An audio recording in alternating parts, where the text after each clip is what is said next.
if you're watching and you've seen Dave talking, you can see we're going to be talking about Catch-22, the miniseries from Hulu, produced and one episode directed by George Clooney. 6 episodes starring Charlie Abbott playing John Yossarian, also known as Yo-Yo in the show, an Air Force. It's Christopher Abbott, not Charlie Abbott. Oh, Christopher Abbott. Yeah, sorry. Of Girls fame. I wrote down the wrong name, so that's on me. He plays an Air Force bombardier who is trying to finish his missions and get out of the Army. He's furious. People are trying to kill him, but more that the Army keeps raising the number of missions that he needs to complete before he can actually get out. How would you describe this? Is this a drama? Is this a comedy? A little bit of both? Yeah, well, I think the whole lens you discussed this miniseries really depends on what you're viewing it as. Are you viewing it as an adaptation of the famous Joseph Heller novel, or are you just viewing it as a miniseries about soldiers in World War II? The novel, which I haven't read, but it was very notorious and famous for being a bit of a satire, a lot of dark humor, and just kind of just making fun of the whole enterprise of war. And Yo-Yo's character is kind of just fighting to maintain his sanity, his sense of self, while trying to protect his literal life. And that humor that's so famous and well liked in the book might come and go in this miniseries. So if you're looking for that, it might not be delivering it to you. But if you're just viewing the miniseries as a World War II story, I think it's honestly even a simpler thing to analyze. And that's basically what I was doing, given that I hadn't actually read the book. But I think there's definitely like a whimsy to it, this miniseries, and the high production values stand out, the big name actors stand out, but it's not just a war story, or at least it's not trying to be just one. Whether it's effective at being more than just a war story, I guess, is we'll talk about. But I mean, how did you view it? Because it has a real sense of style and like gravitas to it. Yeah, I probably would view this more as like a dark comedy in a lot of ways, and even though it touches on some really deep and dark and thoughtful themes, I think where I found myself enjoying this the most were the points where they were doing fun things, like especially when the plot was being driven by Yo-Yo's interactions with the other people within the troop, or his division, I guess it is. Mm-hmm. Specifically like Milo, Yes. played by Daniel David Stewart, electric on screen, and just watching them go about was fantastic, especially the scene with I think it was like the Saudi like businessman or whatever, where they had to kind of like bullshit with him. I really loved that scene. But the interplay he had with all the other men, I thought was great. Kyle Chandler and Hugh Laurie and George Clooney, pop in and out of this at different points, and all are fantastic in different ways. But in terms of how I saw the miniseries, I think it kind of starts to spiral around the end of the 3rd episode into the 4th. Especially there's a tragedy that happens on the base that leads to the death of 2 of the men in the troop. I won't spoil it too much, but that kind of starts to drive this downward spiral of Yo-Yo trying to get out of the Army, them blocking him in several different ways. Every time he thinks he's about to finally get his reprieve, they change the bar, or something goes wrong, and it finally ends up with him just kind of like hitting rock bottom in this. And it really is like a tragedy in a lot of senses, but where I think the miniseries thrives the most is when it adds the levity to it.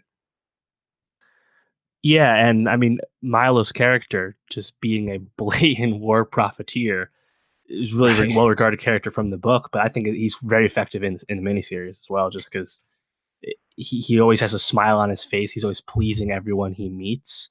Yet if you just open, the hood for what his enterprise is, the syndicate, this, it's pretty nasty stuff. And meanwhile, yep. Yo-Yo obviously is the driving force, as the protagonist.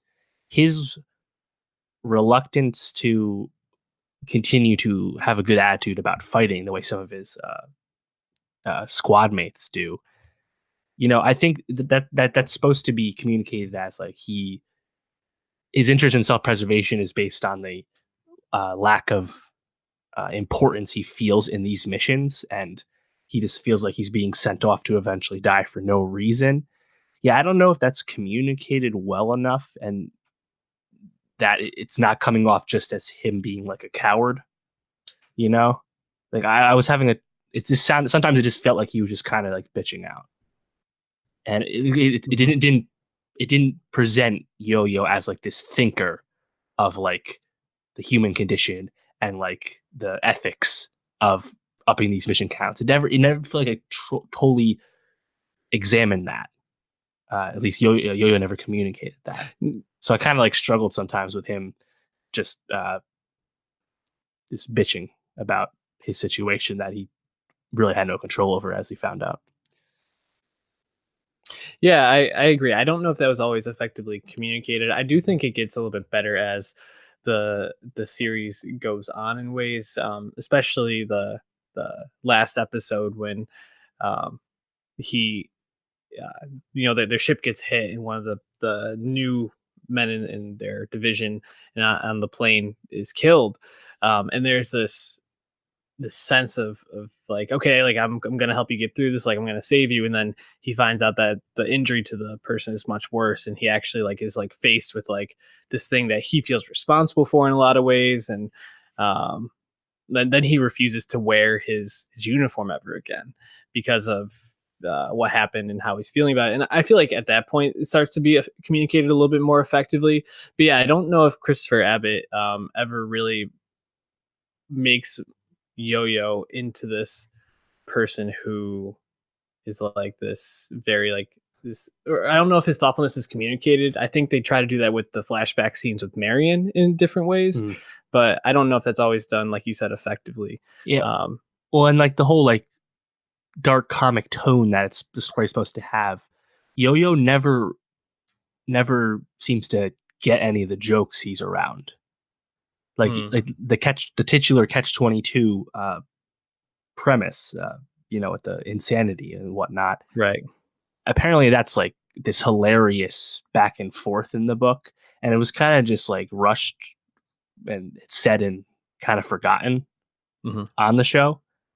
And while I still, I thought I still, again, not having read it, like learning it, I still thought that worked, but it just seemed like it was missing something for, and like back to the humor. I mean, like the whole major bit is funny, but again, apparently it's much funnier in the book. Whereas Lewis Pullman, who's Bill Pullman's son, who's playing Major, Hmm.